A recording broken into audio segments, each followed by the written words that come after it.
Hey gang, today we're heading into the terrific Transylvania.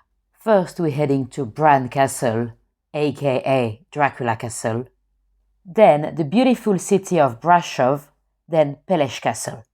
To get to Transylvania, we've rented a car. A car rental costs about 35 euros a day. Although it's not euros, they pay with leu, or lei, the Romanian lei. It means lion. The roads are quite good, although you do have a few surprises like those guys here.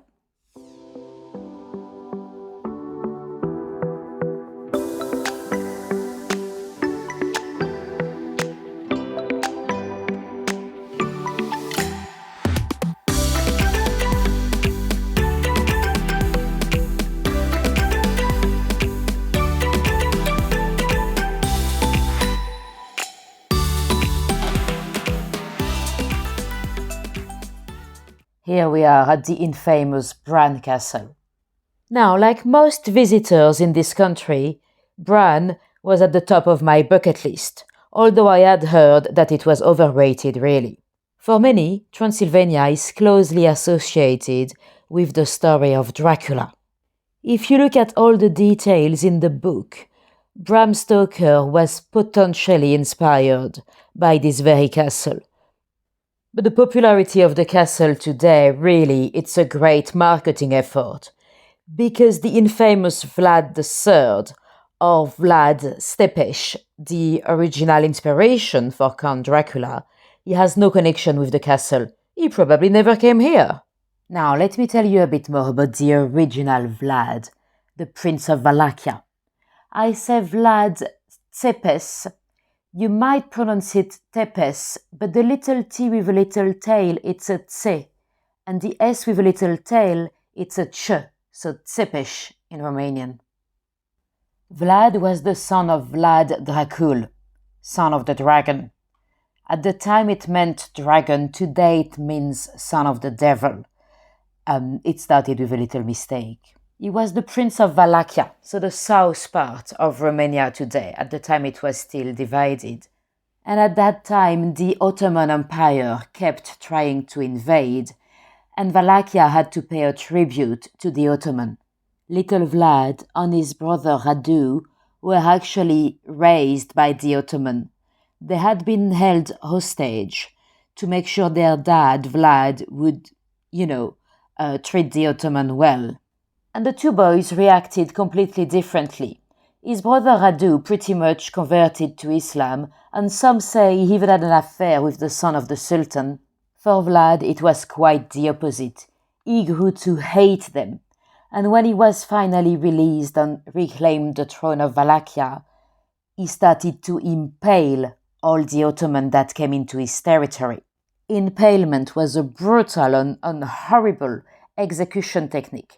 They'll take some sticks on which they'll put grease, pork fat, because of course it's the worst possible thing you could do to a Muslim, insert some pork fat into their bodies. I'll spare you the details, but basically they'll shove that greasy stick through their anuses and through their bodies, trying to avoid internal organs so they'll suffer longer. And Vlad left those cadavers there to rot. So when the Ottoman returned, they found a forest of dead, rotting comrades on stick. So they turned around. They said that Vlad also spied on the people that might have betrayed his dad. He invited all of them for a big banquet. And then they were all attacked, and guess what? They were impaled. So if you've seen the Black Wedding in Game of Thrones, quite similar. Vlad was also ruthless in terms of punishment, particularly with ladies that might have been promiscuous or that might have had sex out of wedlocks. He would cut their breast off. Some even say that he kept a golden goblet in the town center, and everyone could drink out of it. And the goblet stayed there. No one would take it because they'll be scared of being impaled. So that Vlad Dracula is real, is a historical character. He doesn't have much connection to the castle, though. The castle that's really connected to Vlad Dracula today, it's actually Peles Castle. It's ruined. I've not visited it myself.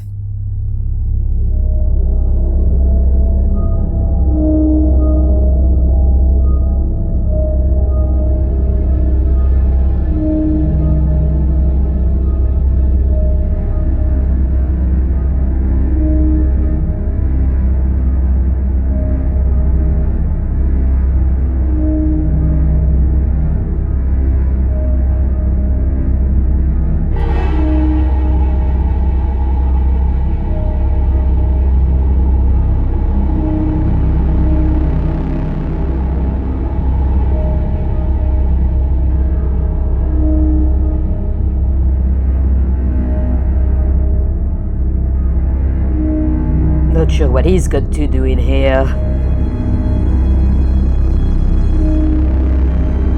And there is Vlad the Impaler.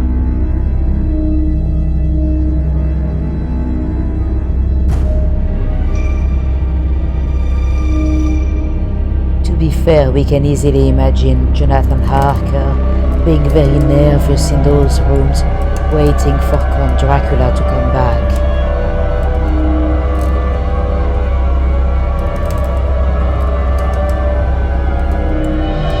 For the ones that don't know, Jonathan Harker is the guest in the Dracula novel. As far as I know, though, in the Bram Stoker novel, it's never said clearly that Vlad the Impaler was definitely the inspiration for Count Dracula. Bram Stoker, he had had a difficult childhood. He had been very sick and they had done some bloodletting on him. So that's probably how he had the idea to write about vampires. So although Vlad the Impaler is not known to have spent any time here, the castle would have been here indeed. The first phase of construction was 1378. And Vlad the Impaler, it's in the 15th century. Now, it's a beautiful castle, and to be fair, it's not too expensive. It's about £10, but it was very, very busy in there. And they tried to make it all a bit scary and stuff. It's so busy that you cannot possibly be scared for 1 second. But if you want to buy some vampire souvenirs, best place to come. There's a little market around the castle as well, with a lot of souvenirs. Now, if you don't have much time and you have to pick, you can only choose one Transylvanian castle. Personally, I would choose Peles. We'll head there at the end of this video. And did you know Vlad the Impaler has got one great grandson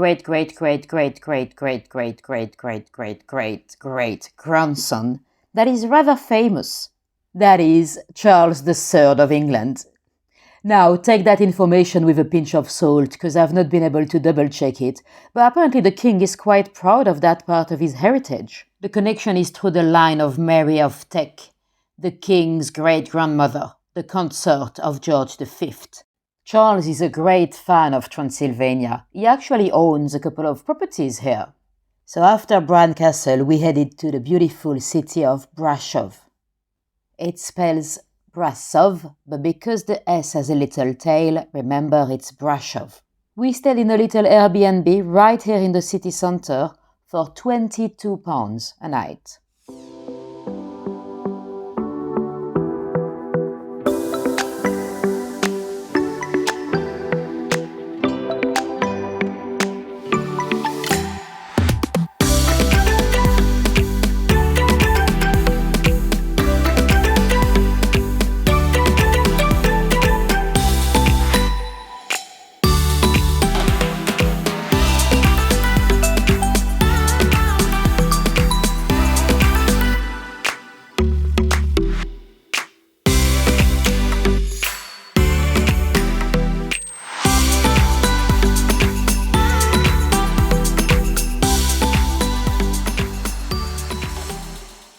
Brasov, it's a city full of history because of its geographical importance. There's a little valley here, a little gap into the Carpathian Mountains, the Romanian Alps.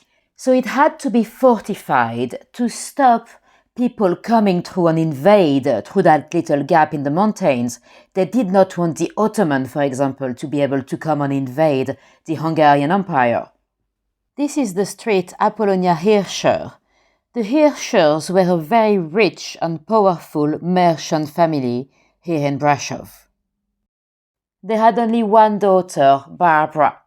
The young girl was engaged, but not married yet, when she fell ill and died. According to legend, she was put in a crypt, but not buried quite yet. She was put in a cold basement because they wanted her fiancé to be able to come and see her for a last time.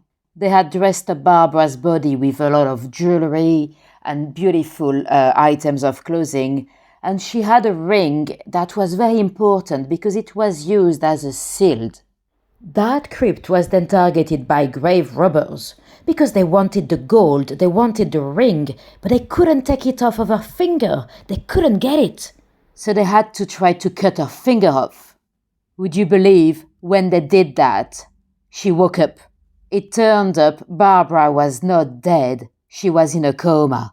Luckily, she was not buried yet. Happy ending, she went on to marry and her husband became the mayor of Brasov. Now, let's take a look at the Black Church. It's not its original name. It used to be called the Church of St. Mary. There used to be a large community of Saxons here in Transylvania. And when they converted to Protestantism, they dropped the St. Mary's name and it became the Black Church. Black because the color of the building changed after a fire. Now, if you look at the top of the building here, you might see a statue in the shape of a little boy about to fall. That is because there's another beautiful city here in Transylvania called Sibiu. I've not had time to visit, sadly. And when they built the church, they were pretty much in competition. They wanted it to be nicer than the one in Sibiu. According to legend, there was a little boy that was caught trying to copy the plans of the new church. He was spying, and they pushed him. This is Catherine's Gate. I think it's named after Katharina because Katharina's house was a bit further down. She was the mistress of Vlad the Impaler. So Vlad did have a mistress here in Brasov, and he was very much in love with her. He was already married, so apparently he asked the Pope for an annulment. The Pope refused. Vlad was gonna stay married to his wife. Well, at that point, his wife died. What a coincidence. Officially, she took her own life, jumping into the river. Who knows? This little tunnel brings us back to the main piazza. Would you believe through communist time, this beautiful piazza became a car park? That is because they wanted to avoid people congregating in the middle and chatting and gossiping and maybe having a revolution. At that time, apparently on the hill, they even had a big sign made up with trees. On it read Stalin. The communists wanted to rename the town and many other cities in Europe Stalin. But one night, some anti-communism rebels climbed up the hill and they cut off those trees. They managed to cut off 2 letters, so it now read Alin. Alin became a very popular boy's name in Romania after that. I actually do have a Romanian friend called Alin myself. After leaving Brasov, we drove down less than an hour to the beautiful Peles Castle. Again, it spells Peles, but the little s has a little tail, so it's Peles.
Some say Peles is the prettiest castle in Europe. And I have to confess, I've not actually seen any prettier. It is also a very modern castle. It was built as a summer residence for the first king of Romania, Carol I in 1883. So in the scale of royal palaces, it's actually a fairly recent one. It was built with all the modern commodities, so that's running water, electricity, a telephone, a lift, all of that from day one. You might see stuff that look a bit medieval, like armors or even an armory collection. That was the collection of Carol I. Romania did not have a monarchy for that long. Carol I was originally from Germany. That was Carol of Hohenzollern and his wife Elizabeth. It's a German neo-Renaissance style. Romania also had a British queen, Queen Mary. She was the wife of Ferdinand, the second king. They've always been marrying each other in the royal families in Europe. Mary was the granddaughter of Queen Victoria of England. Queen Victoria was known as the grandmother of Europe because she married all her children and grandchildren to royal families across Europe. Queen Mary was very popular. She was the queen consort, of course, but she was known to be wearing the trousers in this relationship, and she was responsible for quite a few decisions, like the position of Romania through the First World War. She wanted to ally with her country of origin, Britain. We believe she also had an illegitimate baby through her marriage with Ferdinand. That's quite rare for a queen. The monarchy was abolished with the rise of communism in Romania, but some people still today would actually want to have a monarchy back. They still have some descendants. They are known as the crown guardians today, and having a monarchy back would have some benefits in terms of stability and tourism as well. Having a monarchy would bring a lot of tourism. It is not the cheapest castle to visit. It is about, well, it's about 10 euros per floor. I've only visited the first floor, but to be honest, even just the first floor is very impressive. But if you were to visit the 3 floors, I think it'll be about 30 euros in total, plus the car park. And it is well worth it. It is stunning in there. So that's the end of my visit in the beautiful Transylvania. There's so much more to see. I wish I had longer in the country, and I will be back. 5 days in Romania, it's not enough. There's so much to see here. There's so much I have not had time to see. So if you happen to be a local watching this video, and if you've got some suggestions of stuff I should visit next time, feel free to put them in the comments. If you want to see a bit more of this beautiful country, keep an eye out. I'll be posting a video of my visit to Bucharest in a few days. And if you've made it that far into the video, you might want to consider subscribing to my channel.